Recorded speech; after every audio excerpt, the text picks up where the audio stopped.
Not everyone who hurts you uses violence. Some wounds leave no visible scars. Some forms of control come disguised as love, care, or even the words, "I'm doing this for you." Have you ever felt like you had to be good just to be loved? Ever found yourself wondering, what did I do wrong, when everything you said was labeled as overly sensitive? Or maybe you've apologized without even knowing what you were apologizing for? You might have been manipulated without ever realizing it. In this 3-part video series, we'll peel back the fog layer by layer to reveal the most subtle forms of psychological manipulation. Those that don't scream, don't threaten, but slowly eat away at your self-worth and clarity. We won't name them right away, because the truth is, when you finally hear what they're called, you might say, "Oh, I've been through that." When you understand how they actually work, you'll be stunned. So, it was never really my fault. Don't miss a single episode, because maybe, just maybe, one of these 3 forms of manipulation has been quietly shaping your life for years, without ever being named. Some relationships begin with the sweetest feeling. You feel seen, heard, and loved in a way you might never have experienced before. They know exactly how to make you believe you're special.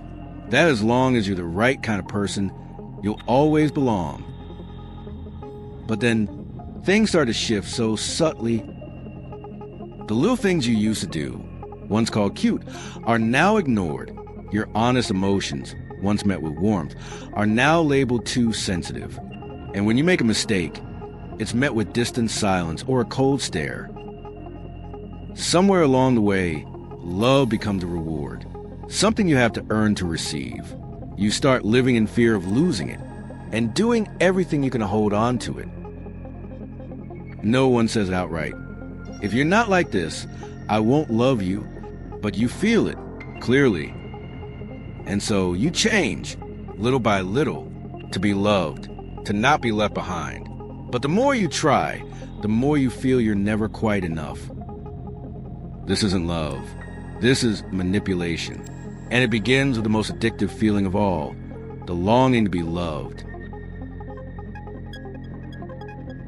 In this first video, we'll explore behavior called conditional love manipulation, where every hug, every "I love you," every act of care comes with a hidden price: your silence, your compliance, and the slow erosion of who you truly are.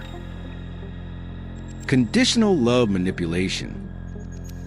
There's a kind of hurt that doesn't come from yelling or coldness, but from selective sweetness. You're not criticized, the love is simply withdrawn. And that's when you begin to quietly fall apart. You used to believe that love was the safest place to be yourself. But then, one day, you realize, every time you are truly yourself, you're met with distance. You get angry, they go silent. You cry, they call you weak. You speak up, they say you're disrespectful. You feel hurt, they say you're being dramatic. But when you're calm, agreeable, smiling at the right time, well-behaved, you are loved. No one ever says the conditions out loud, but you feel them unmistakably. This love isn't free. It's given out in pieces, based on your behavior, like a child who must stand just right before their mother picks them up. The psychological mechanism, the desire to be loved, is the key to this type of manipulation. Humans are born with a fundamental need for connection and love, a need ranked in the 3rd level of Maslow's hierarchy of needs, love and belonging. As children, if we were only hugged when we behaved well, only praised when we achieved something, we may have learned a distorted belief. Love must be earned. This type of manipulation feeds directly on that belief. It convinces you, if they're ignoring me, it must be my fault. You stop questioning the other person and start doubting yourself. Conditional love works like a hidden reward system. When you behave right, you receive affection. When you don't, you're not scolded, but you are quietly stripped of warmth. Their caring presence vanishes without a word. No one calls it punishment, but deep down, you feel clearly you've been punished. This leads to a cycle of self-correction. You shrink, stay quiet, monitor your emotions, predict their expectations, all just to preserve that fragile, fleeting sense of being loved. You stop speaking your truth, because every honest word risks making them pull away. You suppress your anger, because each time you show it, you're met with coldness, distance, or a short, dismissive sentence that leaves you feeling ashamed. There you go again. Why is it so hard to recognize this type of manipulation? Because it doesn't use force, it uses absence. There's no abuse, just the quiet withdrawal of affection. No insults, just the way they look at you like you're no longer as special as you once were. No threats of breaking up, just the unspoken fear that if you're not good enough, they'll leave. Worse, it's wrapped in the memory of a sweet beginning, a time when you were loved intensely, made to feel like you were the most special person in the world, and you never forget that feeling. Keep thinking, if I try harder, that love will come back. But you don't realize what you're clinging to either no longer exists or never truly did. Conditional love gets you addicted to that first emotional high and makes you accept being emotionally starved just to hope for a taste of it again. You end up living in a confusing, hollow space where everything feels off. You're loved, but you can't be yourself. You're not alone, but you always feel lonely. You're cared for, but only at the cost of your self-respect. You're comforted, but always with strings attached. And the most painful part? You don't dare tell anyone. Because you're afraid they won't understand. Or worse, they'll say, maybe they just love you too much. We begin with the first behavior. Manipulation through conditional love. This is the kind of manipulation that slowly convinces you to be loved, you have to become someone else. When your truth gets twisted, manipulation through reality denial. That never happened. You're being too sensitive. I was just joking. You're overreacting again. These may sound like harmless phrases, but if you hear them often enough, you'll begin doing the most dangerous thing to yourself, doubting your own emotions and lived experiences. Manipulation through reality denial, also known as gaslighting, isn't loud or openly aggressive. It doesn't rely on yelling or obvious power plays. Instead, it quietly rewires the way you see the world, the way you interpret events, and eventually it takes away your ability to trust your own mind. Psychological mechanism. When memory is twisted and emotion is denied. Every person has an emotional reality, the way we experience a moment, a sentence, a glance. And when that emotional reality is constantly dismissed, we begin to lose our ability to tell what's true and what's merely someone else's version imposed on us. A manipulator doesn't need to scare you. They just need to plant a seed of doubt. You're remembering it wrong. I never said that. Why do you always imagine things that aren't real? At first, you resist. You remember that tone, that look, those exact words. But after hearing the denial over and over, something shifts inside you. Maybe I am too sensitive? Did I really misremember that? Was I overreacting? And that's when it begins. You start losing your internal compass for what's real. A very ordinary example. You cry after an argument. You tell them, when you said that, it really hurt me. And they reply, I was just speaking normally. You always overreact. No one else would feel the way you do. In that moment, you're caught between two choices: to stand by your feelings or to question them, just to keep the relationship intact. And most of the time, the person being manipulated will choose to fold their feelings up and hide them away. Why is it hard for victims to recognize it? Because this kind of manipulation doesn't come through actions. It comes through words and tone. It leaves no visible wounds, yet it slowly erodes your confidence and emotional intuition. In psychological studies, victims of gaslighting often experience a phenomenon called emotional dissonance. They feel that something is wrong, but struggle to find the words to explain it.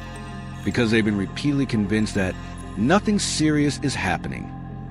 This prolonged conflict between inner feelings and the version of reality imposed by someone else leads to growing doubt in their own emotions, avoidance of expressing opinions to not be seen as too negative, self-censorship, constantly fearing their reactions are too much. Psychological consequence: numb perception and loss of self-trust. Manipulation through reality denial doesn't just hurt in the moment. It leaves behind a lasting wound. You stop trusting your own intuition. You lose the ability to tell. Am I truly hurt or just being dramatic? Am I being too sensitive or was that actually disrespectful? Am I asking for too much or simply protecting my boundaries? Self-doubt becomes a habit. Every emotion you feel is filtered, questioned, and often silenced before it's allowed to exist. And that's when you're no longer fully you, but a version of yourself distorted by someone else's lens. Recognizing this type of manipulation, it's not about your memory, it's about your sense of self. Here are some signs you may be experiencing gaslighting. You often apologize even when you're not sure what you did wrong. You feel anxious whenever you're about to say something controversial. You stay silent to avoid being labeled as too sensitive. You find yourself wondering, am I going crazy? When something feels off, you constantly shrink your emotions to avoid making the other person uncomfortable. If conditional love makes you change who you are to be loved, then gaslighting makes you afraid to trust yourself, even when you're in pain. And that is what keeps people in these relationships for a long time, deeply hurting, without ever being able to name the pain. I'm sorry, even though I don't know what I did wrong. Manipulation through guilt, when you're made to feel fault simply for being different from someone's expectations. Some apologies don't come from wrongdoing. They come from fear. Fear of upsetting them. Fear of losing the fragile affection you're trying to hold on to. Fear of being abandoned or labeled as selfish, insensitive, or inconsiderate. Have you ever apologized like that? Psychological mechanism. Manufactured guilt. A form of control disguised as morality. Guilt-based manipulation doesn't need shouting or direct blame. Instead, it makes you feel guilty for the most basic human needs. To rest. To protect your boundaries. To do what brings you joy. To say no. The manipulator doesn't say, "You're wrong." They say, "I'm just disappointed." They don't demand that you beg. They just withdraw, sigh, go quiet, deliberately, until you step forward and take the blame for something you can't even name. And so, you apologize. Not because you did something wrong, but because you can't bear the tension, the distance, or the fear of losing what little love you're clinging to. The exhaustion loop. Each time it happens, you teach yourself, better to take the blame than lose the person. Over time, you begin censoring your thoughts. You dismiss your own needs. You swallow your words, give in and compromise just to keep the peace. You learn to read the room instead of reading yourself. You let others define what counts as hurtful, rude, or disappointing, and shape your life around those standards. You stop living as a whole person and start existing as an emotional cushion, always ready to absorb other people's pain, as long as they stay happy. Why is this type of manipulation so dangerous? Because it doesn't look like cruelty. In fact, the manipulator often appears fragile, sensitive, and wounded. They play the victim so convincingly that you start believing, if I don't apologize, if I don't change, they'll fall apart. So you step up to be the strong one. You carry the weight of the relationship. You sacrifice your own needs just to save something that's already quietly falling apart. In psychology, this is called emotional blackmail, a form of manipulation where guilt is used as currency to control your behavior. And because you fear hurting others, you end up hurting yourself. The consequence, a tired, fragile person who no longer dares to ask for anything for themselves. The cost of being manipulated through guilt isn't just a loss of self-respect. It's the slow erosion of your sense of worthiness. You stop asking for what you need. You don't dare say, "I'm tired." You don't dare ask to be loved in the way you need. You become the one who's low maintenance, understanding, self-sacrificing. But inside, you're carrying a heart that's breaking from not being seen. And here's the truth you need to know. You are not at fault for being exhausted. You are not at fault for needing care. You are not at fault for not being able to please everyone. Real love does not trap you in shame. It does not make you apologize every day just to keep the peace. If you ever found yourself saying sorry, even when you had no idea what you did wrong, if you've ever gone silent, given in, stepped back, just to avoid someone else's tears, then it's time to take a closer look. That's not love. That's manipulation. How do you heal after being psychologically manipulated?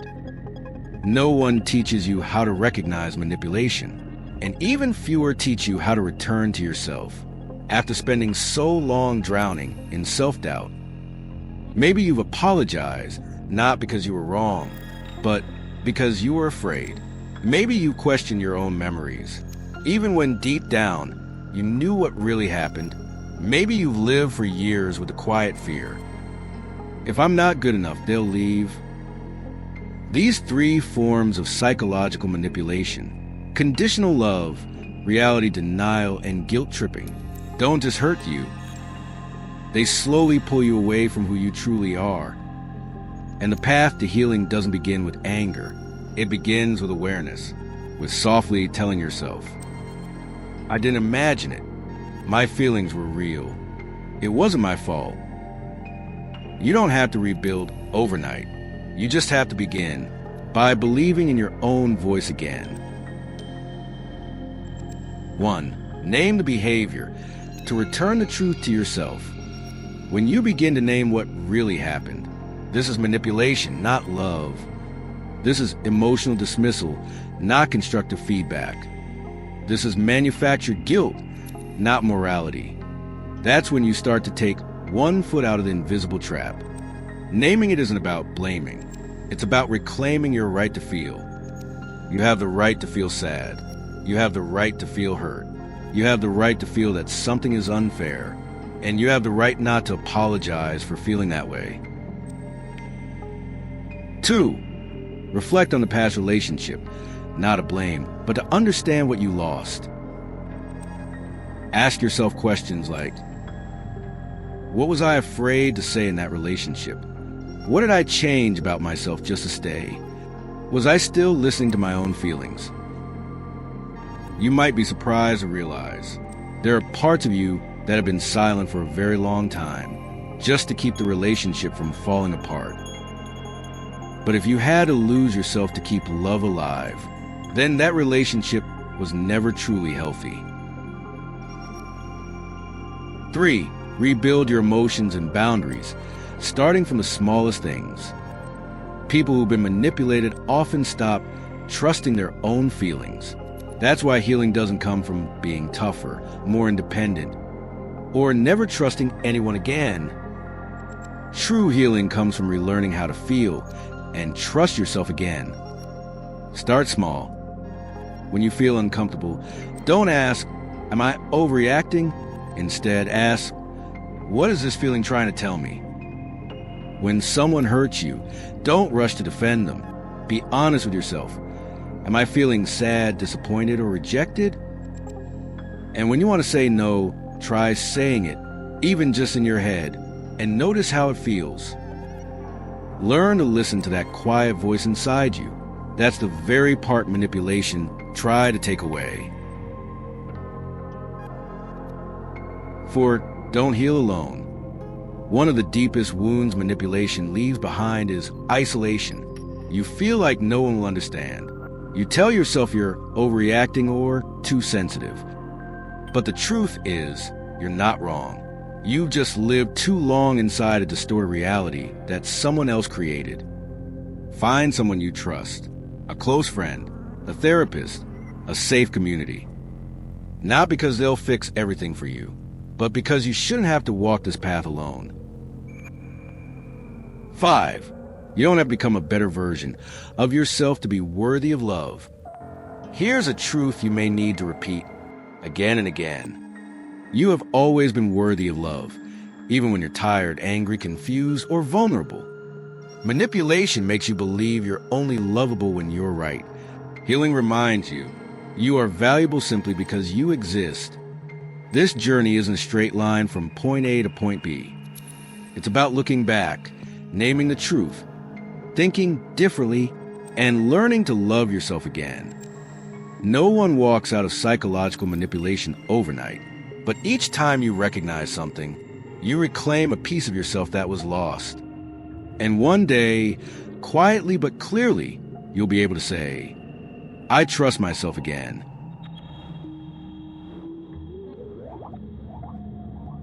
Summary: you are not alone on this journey. Some kind of pain don't leave bruises. Some forms of manipulation don't involve yelling or obvious control, yet they still make you shrink, question yourself, and slowly lose your inner voice. Conditional love, denial of reality, planted guilt. They don't just hurt you, they silence you. They make you apologize even when you've done nothing wrong. If you've ever lived through these forms of manipulation but didn't have the words to name them, if you've ever thought, maybe I'm just too weak, if you've ever felt like you had to become someone else just to be loved, then this video was made to tell you, you are not alone. If you've gone through this, leave a comment. Just one line, I know this feeling. Or, I'm learning to come back to myself. Because maybe your words will help someone else feel a little less alone. If you think someone needs this, share it with them, a friend, a loved one, or even your past self, the one who believed that pain was their fault. If this journey means something to you, support the channel by liking, subscribing, or leaving a message. Every time you share, you help these stories reach the right people at the right time. Thank you for listening. Thank you for still being here.